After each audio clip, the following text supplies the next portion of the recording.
Good morning. And we're starting a little bit late, but we'll still get you out of here in time. You know, I'm actually, like you, I'm held hostage to that because I actually have to chair a meeting at noon, so therefore you know that you're going to be out of here. But that means I'm going to have to probably cut a little bit out of the talk here. I'm honored to be here in the Audie Murphy room as I walk down the hall over there. However, the aisle over there, I'm kind of wondering whether or not you'd rather be watching The Wild and the Innocent, where it says, I never kissed a fancy woman, but I'm willing to try. Some of those actually were pretty good talks, some pretty good movies. Okay, so we're talking about wound care today, and unfortunately my talk is not as erudite as the one previously, and it's going to be a little more grunt level, but I hope that I can show you some stuff that might be of some use to you.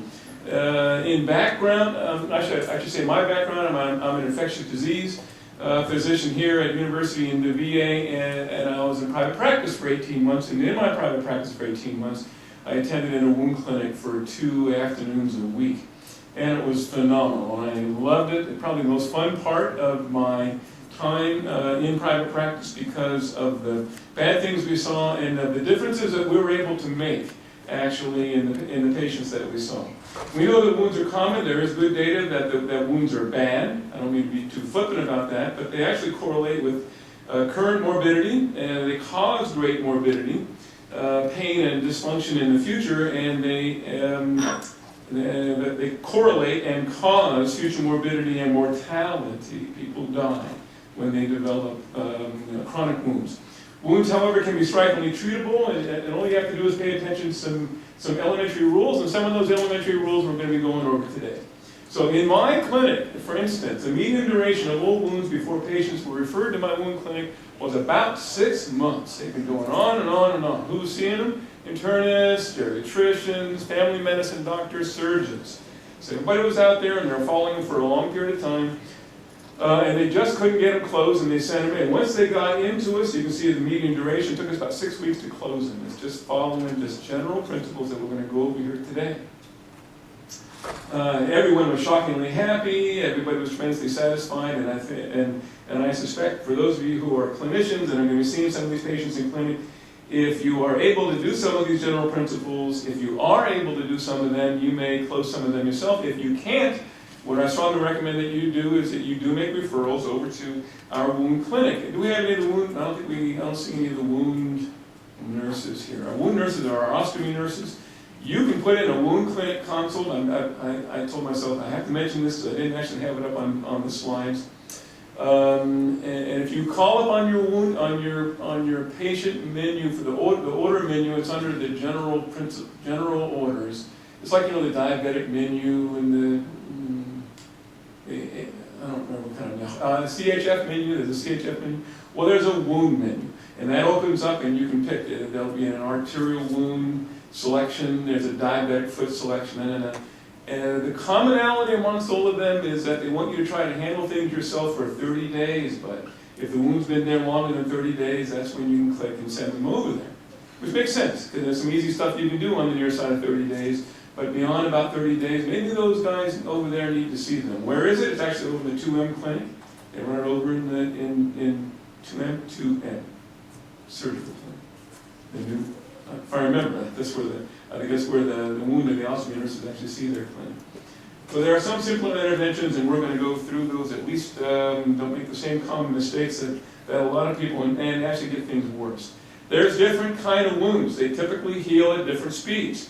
There's postoperative wounds, and and I qualify that, if we don't have a foreign body that takes forever, such as mesh or metal in, those wounds typically heal not too fast, maybe 4 to 6 weeks. Venous ulcers, you can typically get closed in about 4 to 6 weeks. These are the ones down on the leg. Each of these we're going to talk about here this morning. Arterial insufficiency ulcers, unless you revascularize, they take forever or never close. Diabetic foot ulcers, weeks to months, again, if no revascularization. Typically they need revascularization. And finally, pressure ulcers, if there's no deep osteomyelitis, weeks to months, if you can offload. As an infectious disease doc, those are probably the most problematic I have because so many of those patients, especially in the geriatric population, which I assume because of who we are and where we are here in this room today, is one of the great interests that you have, in the geriatric population, if you are not able to offload them for whatever reason, then that wound is doomed. It's doomed. Okay, this is the obligatory slide. My only obligatory actual, where there's actually some cognition you need to put into this. So the stages of wound healing, and I even took out my pretty pictures, so because I wanted to get through this quickly. There's acute injury. If you get a big wound on your arm, then you have acute injury, tissue damage, you bleed a lot, the bleeding stops because of platelet aggregation in your coagulation system, no inflammation, but within the few days after you initially, when you're out working in your garden, you get a big cut, you know on that day it hurts, but you know in the next several days it gets red, it gets inflamed, you get a little bit of infection, or at the site around that wound, deep in the wound, but also on the edges of that wound. That's because of an invasion of neutrophils and acute phase reactants. And within less than a week to about 2 weeks to 3 weeks, you have an influx of macrophages and fibroblasts. It transitions from the acute wound over into a chronic wound with a chronic inflammation and generation of granulation tissue in the bed of the wound. I'm going to show you some of this. Remodeling occurs, more granulation tissue appears in the bed of the wound. New skin grows in from the edge of the wound. The skin doesn't come up from deep in the wound, unless it comes up through hair follicles, which happens. But typically, new skin comes in from the edge of the wound, so that if the edge of your wound is sleeping, the wound doesn't heal. And we'll talk about the chronic wound and the rolled edges of a chronic wound and the wound that is just sleeping. And then finally, total epithelialization occurs. This, for instance, is a wound on a surgical patient. This is, it had been a wide open wound. Mesh actually had been put in, but they closed it together, but it dehisced. The mesh was not infected, and so they were just merely able to do some of the principles that we're going to talk about today. Here's where the edge of the wound had been. Here is new, lights on it. I'm not sure how well you're going to be able to see that. This is new epithelium that has grown in from the side, and the center here is where the granulation tissue is. If you follow this out for another week, the new skin is going to grow in even more. You're only going to have a little bit of sliver of granulation tissue, and by 2 weeks from there, that just closes in gangbusters and closes up just like that. That's a clean wound, and it is an alive wound that's actively moving. Okay, so what I don't have is my turning point here today because it's difficult to get loaded on the computers down here. So here's the questions. And I want you to look at these questions because, and that's not the answer, by the way. Number 3 there is not the answer. Here's your questions, and I want to ask you to raise your hands because nobody raises their hand because they don't want to think that they don't want to say what they think their answer is. You can speed wound healing by, number 1, cleaning out infection in the wound with cortisporin. You remember cortisporin, you get it at H-E-B or Walmart. That's got hydrocortisone and 3 different antibiotics in it. Or number 2, you can clean out infection in the wound with bacitracin. Or number 3, you expose that wound to air and for a couple of hours a day to air it out. This is what your mom said to do. Or expose the wound to sunlight because you know that UV light kills germs. Okay, is there anybody for 3 or 4? 3 or 4. Good. 3 or 4 are not the answers. 3 or 4 are bad. And when your mom told you that, she didn't, it's like chicken, well actually I shouldn't say chicken soup, because chicken soup actually does help a little bit when you have a cold. But those are the wrong answers. So the answers are either number 1 or 2, and preferentially number 2. Why bacitracin alone? Because you might think, well, steroids slows down the closing of a wound. Well, a little bit, not a ton. The main thing is that the 3 different antibiotics in cortisporin are what, do you remember? Bacitracin, polysporin, neomycin. Neomycin is sensitizing. And if you put that into a wound for a long time, then what happens a week later is you start to get some redness around the wound. They tell you it starts to itch. And you go, oh no, I got a new infection on top of my wound. My previously uninfected wound now is infected. No, they become allergic to the neomycin. So try to stay away. When you're buying this for yourself, when you're buying this for your kids, don't buy cortisporin or triple drug. What's cortisporin? They always have a little cortisol in it. Just buy regular bacitracin or buy regular bacitracin. So put that in your wounds. This is in small wounds. smaller wounds, because larger wounds, you just need more than just acid tracing. All right, the general principles I mentioned already, you don't dry the wound out. Dryness is the enemy. If you walk out of here today, and the only two things you remember from today are never let a healing wound dry out. It'll heal faster if you keep it moist over time. And then the second thing is a swollen, edematous wound, you got to get the edema out. We're going to go over that too. If that's the only thing you remember from today, go and get out, walk out, go get lunch right now. You will win, okay? But there's some other hints and kinks we'll go over as well. Don't air it out, and don't. Now, why not sunlight? Sunlight doesn't hurt it, but to give the sunlight, you got to air it out. It dries out. So don't do that. Get rid of edema best you can. We'll talk about that. Don't let it get infected, or if it is infected, treat and resolve that. Look below. And then finally, ensure adequate nutrition. This is the problem in elderly. I looked at the lectures you get. I didn't see a lecture on nutrition. Did you get one on nutrition? So older, do you? Okay. All right. So you know your older folks are tea and toasters. A little tea, a little in the morning, a little toast. That's all they end up getting. No, they need protein. They need some calories. They need some protein to be able to heal these things. They'll heal faster if you get calories. Well, actually, one of the reasons why they're not healing is because they're taking only tea and toast, and they need building blocks to be able to close over that. All right, kind of a busy slide, so I'll zip through it quickly. I'll spend a lot of time on it. You got to ensure vascular supply. Early on, if you have a wound, especially in the lower extremities, it looks like you have vascular insufficiency, you've got to go send them for an examination up to the vascular clinic and do vascular studies on them early, okay? If they got bad ABIs, ankle brachial index, they compare the pressures between those two. If it's low, meaning that the ankle is higher than the arm, you know that, right? So you and I sitting here right now, we're about 1.1, 1.2, 1.3. But people that have bad vessels down their leg, they're real bad vessels, they're down around 0.6, 0.7, 0.8, borderline 0.8, 0.9, 1. If they're 0.6, 0.7, you're never going to heal that wound down in their leg until you fix the vessels going down. They need a vascular surgery consult. Diabetes is problematic with microvascular disease. We'll look at a couple pictures. Swung flaps hanging on are problematic, as are irradiated wounds. We don't have time to talk about those today. And the patient, especially for a vascular wound, an arterial wound, that has to stop smoking. They keep smoking. It's like the CT surgeons that are doing cabbages on patients. They tell them ahead of time, why am I going to do a cabbage? You're going to keep smoking. We're just going to lose. It's the same thing with people with vascular insufficiency wounds on their feet. I actually took these up on the ward. I don't remember if it was a university over at VA hospital, and if I remembered, I couldn't tell you. So these are actually the photographs on one of our patients that had, and I don't know how well it picks up with the light on there. You can always tell a patient with diabetes. This is diagnostic of diabetes when we shoot their foot. I think the person came in with a diabetic foot ulcer. But you can see the calcification in the median side. That's the dorsalis pedis right there. This is the posterior tibialis, calcification in there.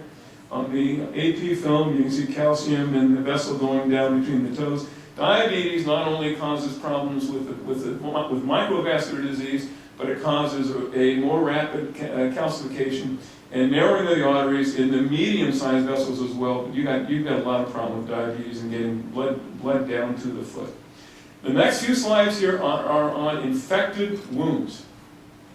When you talk about the wound that's sitting in front of you, a good-sized wound, a little teeny-weeny little wound, the one that you scratch yourself on, you can put some bacitracin in that and maybe a few doses of Keflex your doc may give you. That's all you need. But you got a big wound down on your leg, for instance, a wound this big around. And if it gets infected, and when the patient comes into you and they cut themselves or they injured themselves or scraped themselves 2 weeks ago and they come in, the wound's this big and it's red and the edge of it is red and there's pus coming out of it and it hurts a lot. It's been progressively hurting worse, meaning that infection has settled into it. This is the wound we're talking about, and this is beyond regular just acid tracing. If there's pus coming out of it, that's easy. It is infected. If the base is raw hamburger red, it's strongly suggestive of infection. If the pain is getting worse over time, that suggests it's infected. Slough is this whitish goo, proteinaceous goo that's at the base of the wound This is necrotic debris. It does not necessarily mean infection. It means chronic wound, but that can be normal. I'm going to show you some pictures of that. That can be normal. It's just a wound that's just got a lot of goo in it. And it doesn't necessarily mean that there's overwhelming infection. An eschar, that darker black scab on top of a wound, or gray or brown devitalized tissues, these are commonly infected, but not always. And if they're infected, you may not see any pus, but deep to that eschar, it actually may be infected. So here's the next question. How do you clean up an infected large wound like this? Here's your choices. You can use wet to dry dressings. Who's been a ward nurse in the past? Who's ever applied wet to dry dressings? Okay, so you had to do that. So wet to dry dressings, if you recollect, that's putting on a wet dressing, and then that is covering it up. That doesn't mean you put a wet and then put a dry on top of it necessarily. That means you're putting wet and you cover it up, and 24 hours later, when it has dried out, you come along and you take it off. And when you did that, how'd they like that? They hate it. They just hate it because it really hurts. Because when that thing is on there and it dries out, it sticks to, and that's the point. It debrides the wound by sticking to the slough and the goo and the pus below there, so that when you pull it off, the goo and the pus comes off. It's actually not a bad way to debride a wound. You take the goo off of a wound. But unfortunately, it sticks to your normal tissue too, and it sticks to the new formed granulation tissue, and it really hurts when you pull that off. And on very large ones, when I had surgeons that would, I never myself wrote a wet to dry dressing because of this pain issue,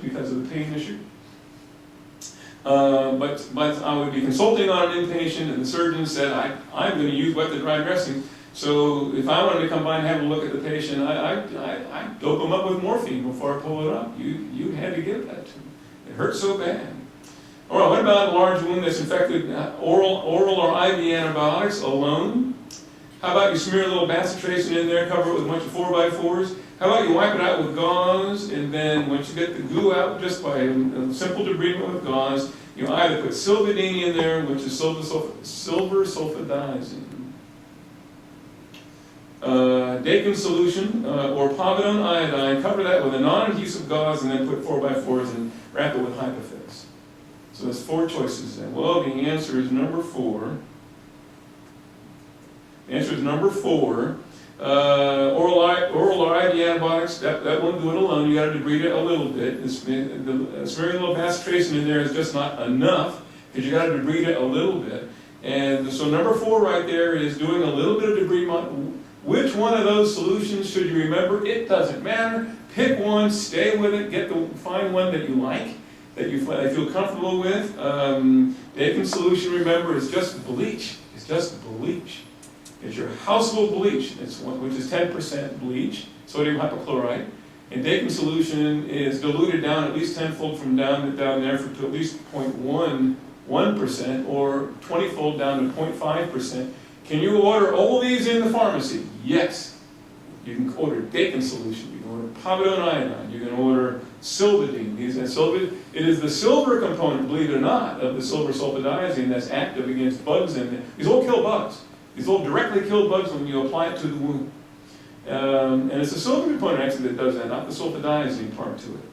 And povidone iodine kills bugs. Well, that's what you use to sterilize. I don't like to use povidone iodine only because you all know that, it's betadine and it's brown. And it will actually stain a wound a little bit. If you'll have all the way from light-skinned Caucasians all the way to dark-skinned African Americans, the wound will be darker after it heals if you're using povidone iodine. So only for that reason I tend not to use it.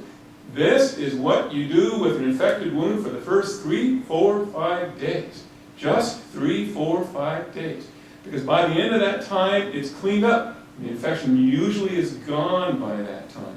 You typically are having to add antibiotics as well, oral antibiotics, or in hospital, IV antibiotics. So when you see these people, you do culture, you send off the culture, because if it's there's dripping pus and it's Pseudomonas in there, you can't use Keflex, you got to use something specific against the particular bug in there. Debride the dead stuff, which is taking the 4x4 and just wiping it down. You can use a wet to dry. I just talked about what that is, but that last paragraph there is why I don't use it, because it hurts to pull it off. The alternatives are what I've listed right there. I just mentioned those to you. There's hydrogen peroxide up the top there, H2O2. Why didn't I have hydrogen peroxide on the last one? Why didn't I give that to you? I gave you sildenene, povidone, and betadine, and Dakin solution. I didn't give you acetic acid. You can use acetic acid. What's acetic acid? Vinegar. And actually, vinegar actually is fine also, but number one, you can't find it on the formulary. You can tell the patient to use vinegar. You can tell the patient to use sugar. Sometimes I get a question about sugar. Sugar works fine just for this too. Kills the bugs. But patients tend not to like the smell of vinegar, although it works fine. Okay? And I use vinegar on Pseudomonas wounds. All the nurses who've handled this, when you've had patients with Pseudomonas, you can tell the Pseudomonas when you walk into the room, you can smell it. Because they smell. And because they smell, vinegar actually cuts the smell the fastest, so sometimes we use vinegar on those. But why not hydrogen peroxide? Your mom used hydrogen peroxide when you got a cut in your arm. Why? Why not use it? If it doesn't work worth a dang. It fizzes up fine. Everybody thinks it's great because it fizzes. And it kills maybe one layer thick of bacteria, but it doesn't get down at all. And the fizz goes away and it's gone in about 2 seconds. And it just doesn't work after that. You got to use one of these others that are more active. Okay? Okay, 3 to 5 days, at which time the wound normally cleans up. You have less pus in there, you have less goo, you have less slough, and it changes. It changes over to an acute wound, and that's what we need to talk about next. So, but you never let it dry out during that time, remember? So dryness is the enemy. During that time, even if you're putting stuff on it like that, you've got to keep it covered, you've got to keep it moist. If you keep it covered and you keep it moist, and over time, what you'll see, especially, we're moving over a little bit into venous insufficiency wounds now as well, because they're the ones that are edematous. They're the ones that are swollen. They're the ones around the legs. You've got people that have these big swollen legs, and either on the outside, but more commonly on the inside, around their ankles. They get these gator ulcers. They're swollen. The venous insufficiency wound opens up. If you compress that, which we'll talk about in a second, and keep it covered, keep it moist over time, this is what you see happen. It gets, on the 3rd day, it's already a little bit cleaner. Doesn't see that slough right there. That's that dark stuff, and this right here is slough, the yellowish stuff right there. This is just dead goo. It's neutrophils and a little bit of normal tissue and exudate. So just by putting the first 3 days, either wet the dry dressing, God, that would hurt, pulling that off. I just wouldn't use wet the dry. Using any of those poultices I just mentioned to you, and keeping it moist, by the end of the 3rd day, it looks much cleaner. You keep compression on it, and what you see is new skin starting to come in from the side. That new skin right there in the middle of it, that's coming up from hair follicles in the middle. Okay, and then here's 6 weeks later. All this new skin coming in. This is 60 days later, almost completely covered up. Actually, venous insufficiency ulcers, if there's good blood supply to it, you put good compression on there, it will heal actually significantly faster than that. That's 60 days. And sometimes you don't even need to put any poultices on those. Just getting the edema out of it will make a huge difference. All right, alternatives, if any slough, smear and some collagenase covered with a non-stick dressing. Not everybody recognizes the Zeriform non-stick dressing or the Vaseline gauze. Either one of these, who cares? Vaseline gauze. That Zeriform is just Vaseline with an antibacterial in it as well. That's all they are. But they stay moist when you put them on the wound. You can get the patient to change that daily. The patient wipes it out. I say collagenase because that debrides it a little bit. Unfortunately, the only thing we have is collagenase. Anybody remember Panafil? The green stuff we used to put into these wounds, or Accusine, the white stuff we put, it would just debride it great, but the FDA took away the FDA approval for it. So that's another 10-minute lecture. I don't want to get into what I think about the FDA pulling those away. Once covered with good granulation tissue, these will heal great runs as long as you keep them compressed. Chronic wound. We're moving over into acute, turning a chronic wound into an acute wound. A healing wound will get arrested. In fact, by the time they come in and see you, they're commonly 3 weeks, 4 weeks, 5 weeks into it, and the wound hasn't closed up at all because the wound gets arrested at this chronic wound stage. Infection can do that, edema can do that, poor vascularity, poor nutrition can do it, and the appearance is this rolled edge, that's the tip-off. A rolled edge to the wound, looks like it's almost folded under. In the middle of it, there's some slough. The base can be pale pink or white tissue, but there's none of that rich pink of the granulation tissue. You will recognize this. This is the diabetic foot, and this is the rolled edge. And it just looks like it's folded over and folded under. You've seen these wounds like this. And then there's slough in the bottom right there. This is regular wound right there, but it's pale. There's no good granulation tissue, and then with revascularization, look what happens. It heals that quickly. So first thing you do when you see these chronic wounds like that, you got to recognize and reverse those causal factors, especially if it's a poorly vascularized wound. Vascular surgery needs to see them, and they need to get fixed. They need new blood supply down there. Through a number of different ways, vascular surgery can do that. Okay? No longer do they need to actually do a fem-pop bypass, which they can, but they can put down their rotor-rooters, and they can open it up that way. They can go down with lasers and open it up that way. There's a number of different, and you give them you defer to them the mechanism that they can use to open that back up again. You debride the eschar, you got, well, okay, that's the operative word. You have to wake up or freshen up the wound.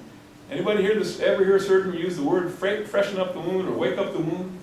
I did when I was an ID fellow, and I said, "What's that guy talking about?" Some ENT guy said that.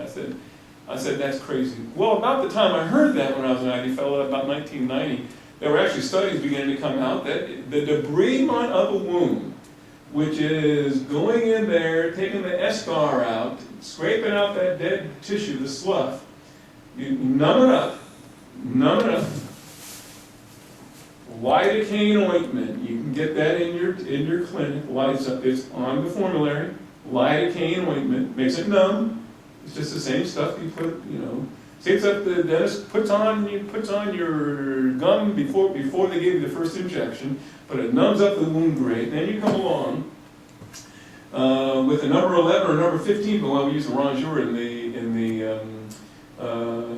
the wound clinic, but on your ward or in your clinic, you can just use the edge of a number 11 or 15 blade, you gently scrape the margin right at the edge of the rolled edge and the open wounds. Scrape it just enough that it bleeds a little bit. It really pisses off the wound. And when that happens, as long as you got the other stuff covered, you've taken care of the edema. We're going to look at that. Joyce, did I see you walk in? There you are. So when we take care of the edema, if it's a venous insufficiency ulcer, or if you've taken care of reversing the arterial insufficiency, this will close great guns when you do this, okay? Okay, venous insufficiency, usually with edema, but not always. Famously, the gator ulcer, which is perimedular, not typically painful or infected, but when it does get infected, if it goes on for a long enough period of time, it does get painful. You'll recognize this. This is the inside of this person's leg. It's swollen. See all the discoloration there? You've seen that over and over again. That's the venous insufficiency, the venous stasis, skin changes. You've seen that over and over again. There's the ulcer. There's the medial malleolus. So right above the medial malleolus, or on it, or behind it, this is the famous gator ulcer. Okay? There's another one. Also, there's the venous insufficiency changes. This is on the lower part of the leg. And this is what happens when you compress that person. And that actually looks pretty clean. Maybe it's a little redness around it, so you treat that wound with an antibiotic. But mostly, there's not pus dripping out of it. If you just compress that rapidly, new skin will come in and close it from the side. So compression is the big deal here, even if you ignore these other things. What do you use? You use graduated compression stockings as an outpatient. If you have an inpatient, you consider a 2-layer wrap, which I'm going to show you how to do here in a second. You don't fit jokes or these graduated compression stockings until the fluid is down. Don't even bother. Don't call them. Don't tell the people and prosthetists to come up and fit our jokes on, because once the edema gets down, then, which they will do with the jokes, they'll need a smaller size jokes to get the fluid out of them first, and then fit them for a jokes and let them go home. Keep in mind, this venous insufficiency skin is itchy. Give them a topical steroid. I use a fairly strong one, triamcinolone either 0.1 or 0.5% to that scale, to the itchiness. They rarely, by the time you're seeing somebody that they even just want to go down on with a 2-layer wrap, they need a 4-layer wrap, you need to be sending them over to a wound clinic to be seen. This is an example of how to put on a 2-layer wrap, okay? It's just dummy stuff I did in my clinic to show you how to do this. 2-layer wrap is putting on a layer of gauze initially. You take that's a 3-inch layer of gauze, and you wrap it from right behind the toes, overlying wrap it around, up to the bottom of the popliteal space. Put it up high. It's got to be high enough that, you know, the curve of the muscle is enough to hold it up, otherwise the whole thing's going to fall down. Okay? And when you've got that's going to be like the first layer of the cast that they put on your arm. It's the cushioning layer. Okay? Don't put this on tight, just put this on to be the cushion. What you put on to squeeze is Coban. There's Coban, 3-inch Coban. You just get 3-inch Coban out of your Omnicell, and open that baby up and start right over the Curlix wrap, and right over it, and right behind the toe, and wrap it up. Keep on going up. Stop up there. Sticks to itself. That's a 2-layer wrap. You put just a little bit of tension on there. This is something that needs to be changed daily. But when you've done it, the patient sees you do it, and the patient says, see, so I can do that. Or if the patient is obese, they can't do it, you've got to show somebody in their house how to do it. But when you show somebody in their house, they'll see, oh, okay, I can do that, it's easy. So you got to put the 3-inch ace band and Curlix wraps in their hand, and you got to put 3-inch Coban and say, go home, change this every day. Why change it every day? The next day, when they take it off, the leg is going to be down from the day before. The day after that, the leg is going to be even more down. When I put this on up on the ward, I have the nurses change it twice a day, actually, and put a little bit of snugness on it. I put this on in my cellulitis patients upstairs, as long as it doesn't hurt them too much. Sometimes it hurts, cellulitis hurts. And I tell the nurses to put it on just snug enough that the patient tolerates it, and by 2, 3, 4 days later, the leg is typically way down. So what do you use? People tend to say, oh, I can get by with these, and they just go home with the same test stockings we had in the hospital. That loses all its pop in less than a week. For those of you who ever had those, you know that. So you make sure that ultimately, when you transition them from a 2-layer over to a stocking, you use a jost. Okay, arterial insufficiency, almost always ASPVD. We don't have time to talk about Berger's disease. These are always painful unless mercifully they have coexisting diabetic neuropathy. They do co-travel with other ASPVD findings, peripheral vascular disease findings, atrophic cold skin, right, real cold skin, dry skin, loss of hair, no pulses in the foot, and claudication or cramps in their feet and calves, especially at nighttime, claudication or when they're walking, as you know.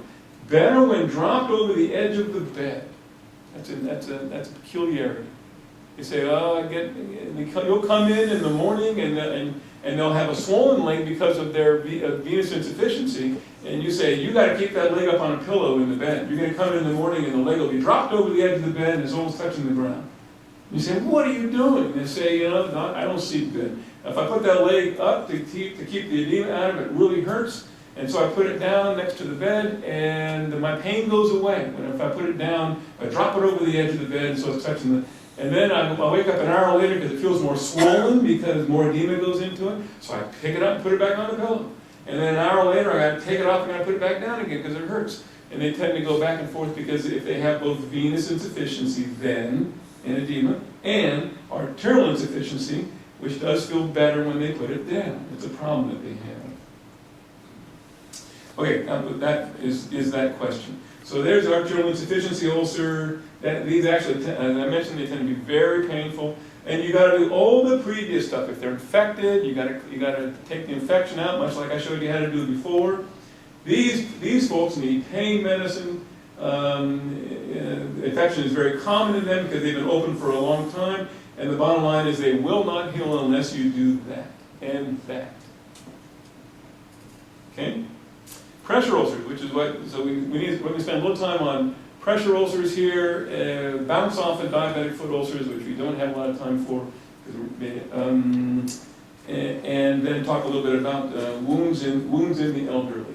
Okay, this is the old acute. We don't call them that anymore. It's not politically correct to call them Decubitus ulcers anymore, they're pressure ulcers, prolonged pressure, with or without shear forces, the old slumping down in the bed or slumping down in the wheelchair. You've all had either older folks like this or spinal cord injury patients like this who slump and slide, and it's those shear forces that are the worst thing. These are the stages. Were you exposed to the stages already during this conference? Okay, so stage 1, as you know, which is very common, a little erythema, inflammation of the epidermis, but no breakdown. This is very common on our wards. Number 2, however, the skin is broken down. You've broken down through the epidermis, but it hadn't gone too deep. It's just touching on the dermis. Number 3 is anything deeper than just touching on the dermis, but more superficial than down to bone. So that can be pretty deep. Okay, so erosion down in the subdermal tissue, you can see fascia, muscle, but not the bone, and these go down all the way. Or if you can actually reach bone with a cotton tip applicator, which implies that there's an open channel down the bone, allowing bugs to get in there and form osteomyelitis. Okay, now this is what hurts you, right? This is what you got to know about.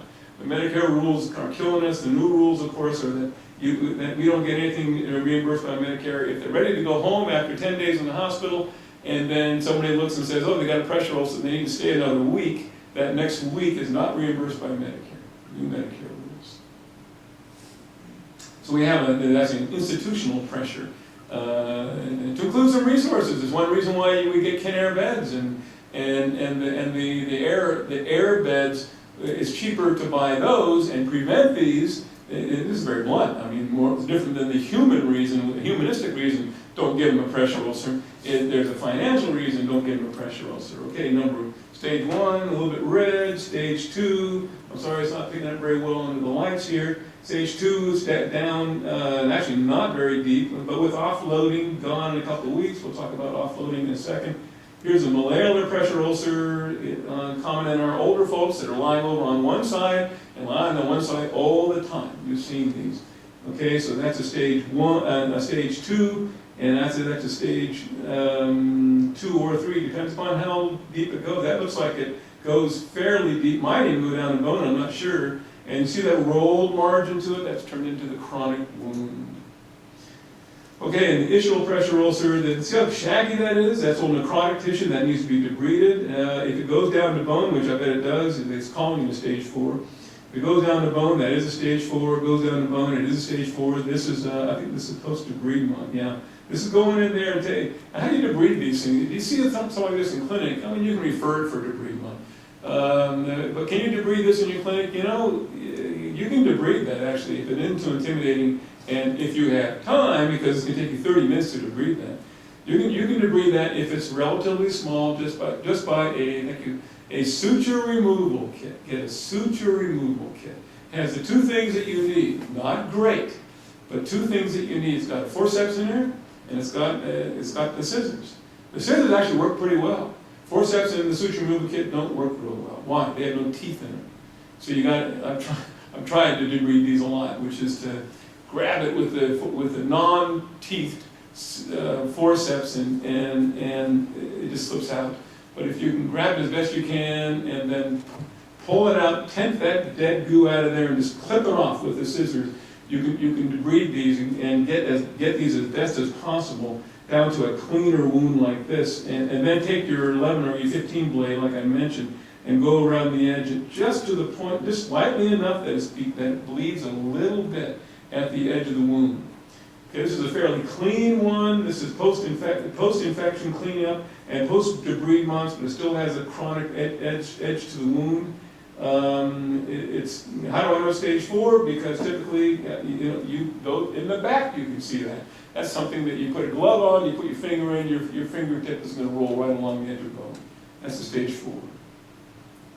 What do you got to do about this? The same rules as before, but this is with offloading. If you don't offload these, take the pressure away from these, they will not heal. Inpatient, we give them air beds. Outpatient, sometimes we do give them air beds for home too, as you know, the spinal cord injury patients we do. Or at least give them padding around their wheelchair or their chairs and tell them they have to constantly roll from one butt cheek to the other. Or stay in bed, if it's a temporary thing, and roll from one ischium to the other, staying off of their sacrum. How often does this work? how often do we really see it work? We don't see it work because they typically just don't do that. Okay? They can't. They're weak. They're tired. It hurts. All sorts of things. They fall asleep. But you do tell them to move, they have to move around without sliding. If they can, if they do clean the wound up, if you can clean the wound up, then you protect it. We typically put Duoderm, which is, as you know, is a very thick dressing. And if you think this is reversible, you can refer these folks to wound clinic. We all see these patients. Plastics sees them. Occasionally, if they're infected, Plastics calls us an ID to see them. There are a number of things that we can do, but most commonly, we don't even try. We don't even try. Okay? Because if there's a permanence to their condition such that they're never going to get off of it. I think we need to skip by diabetic foot wounds.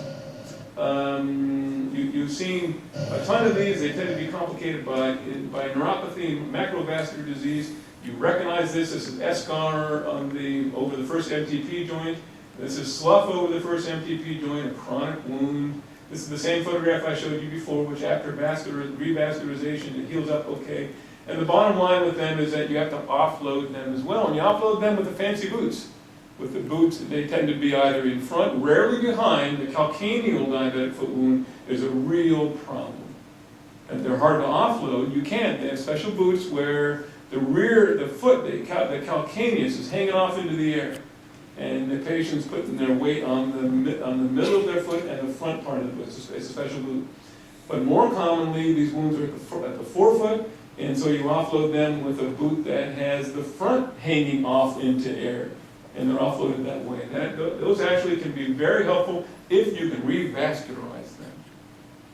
Now, this is my last slide. And I put this in front of a geriatric audience because this is actually common. You see these patients over and over again. The old person that falls down or just rubs up against the wall or rubs up against the edge of a coffee table and they get tears in their arms. Or it could be on their legs or it could be on their chest. Frequent minor trauma. They have very thin skin, as you know by that age. Their nutrition is poor. Healing is very slow in the elderly. And they come in with either an open, dried out, non-healing wound, or they fought to cover it. They do cover it. And so the wound itself may be starting to close, but what they get because they covered it and they put tape on it, and they're taking the tape off, and their skin's so thin that when they pull the tape off, they get tears in their skin where the tape was. So they're tape tears, right? All right, so what do you do about those? Actually, it's fairly simple. You take bacitracin, these tend to be very superficial. You just put bacitracin on the wound, you put a non-stick dressing on that, either a Vaseline one or one of the Tulpa pads. I've got a Tulpa pad here someplace. Y'all know Tulpa pads. A non-stick dressing on top of the bacitracin. And then you give them that. Don't forget we have these things, right? The mesh netting. These work great. These don't places these don't work are on their trunk. You can't get it around their trunk. But on their leg and their arms, these are a godsend to old folks with thin skin that they've been putting tape on and keep tearing themselves. They'll heal up within 7 days, 10 days after you put that on. Tell them to change it daily. All they do is pull that down, change it, pull it back up again. It holds on their dressing. That's all I have. Are there questions? Hope I didn't bore you too much. Okay. Yes, ma'am. For skin lesions from HIV, patients with HIV, what would you The question is, what about skin lesions in patients with HIV? There's a number of different ones of those. Actually, there's a ton of those. But the most common skin abnormality in patients with HIV is just dryness. So they don't really have open wounds, most commonly. And they have the very dry skin. So I spend, like half my HIV clinic, I'm giving them moisturizers. I don't have nothing fancier. I don't have anything more fancy than just to give them. I give them a lot of eucerin creams. If it's really, really itchy, I give them triamcinolone on the particular areas of their skin. If they have an open wound, if they have a normal CD4 count and everything, and they're not immunocompromised, I have no reason to believe they have an opportunistic infection there. Then I treat it like any other wound. I don't treat them any differently. If their CD4 is very low and they may have an opportunistic infection, I don't just treat the wound, I need a diagnosis. I mean, there's a number of things that can cause an open, non-healing wound in an HIV-infected person. Granulomatous diseases, TB can do that, coccidioidomycosis can do that, cryptococcosis can do that, lots of things. So I tend to biopsy a lot of those people. My clinic is on the first floor, or by the coffee shop. The derm clinic is right around the clinic, around the corner here, halfway down to the IMC. I have a well-worn path of walking HIV patients back and forth between my clinic and the derm clinic. Probably once a month, twice a month, I walk an HIV patient, grab them by the nose and walk them down there and say, you need to see this person today. And they always do, they're great. Other questions? Yes, ma'am? Use of wound vacs, that's just what's the parameters in deciding when you're going to use a wound vac? I thought I had, I guess I, do I? I don't. Okay, actually, the question is, what about wound vacs? I think in my updated version of this, I had a couple slides on wound vac, and I had pictures of what the wound vac was about. Wound vacs are tremendous. Wound vacs were developed actually by surgeons for the chronic treatment of wounds. For the treatment of a chronic wound, the wound vac actually, as you know, is a sponge that gets put down in there, gets covered up by a elastic dressing, saran wrap, if you will. It looks almost like that. And then a suction tube gets put down in that, hooked up, and the whole sponge tightens down. You've seen the wound vacs; they look like hard as a rock black things, but they're just soft sponges that get sucked out like that. So the idea of the wound vac is that not only does the sponge, when it gets sucked down, pulls the edges of the wound together, so you tend to use this for large wounds. When they get to be small, there's actually a limited size. It's actually down to roughly about tennis ball size. Because you just can't get the tube down in there anymore, it's too small. So larger wounds, it pulls the edges of the wound together, so the wounds close faster just because they stay closer together. Number one. Number two, the wound vac pulls all that goo out of there and does your debridement for you. All that slough and pus comes out through the tube. So it does that work for you. And the third thing the wound vac for you is the wound vac pisses the wound off. And we talked about turning a chronic wound into an acute wound by waking up the edge. The wound vac irritates it. The wound vac actually hurt a little bit when they first get it put on and you flip the switch on and it goes shook like that. They'll go, ouch, that hurts a little bit. Not usually so bad you have to give them pain medicine, but it hurts a little bit. And over time, they tend to get used to it. Patients tend to get used to it, and it doesn't quite hurt so much. So we use that for larger wounds that tend to be infected and or have a lot of slough in it that need to be debrided. Needs a lot of debridement. There are some contraindications to the wound vac. In particular, you don't put a wound vac on top of exposed bone. You don't put the wound vac on top of exposed prosthesis device, like if you have an open prosthetic hip infection that you look down there and see metal, you don't put a wound vac on top of that. You don't put a wound vac on top of open exposed mesh. So there are some instances or if they have if they're bleeding, if they're a bleeder, they have a coagulopathy, because you can lose a couple of units of blood in a wound vac in 24 hours. Does that answer your question? Thank you very much for your attention.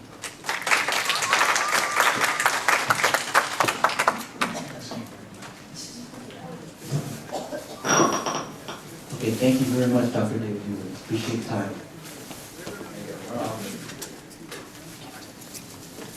Okay, so we're going to break. Don't shoot the messenger, but the food delivery is going to be a little bit late today. It's en route, so approximately 10 to 15 minutes lunch will be served.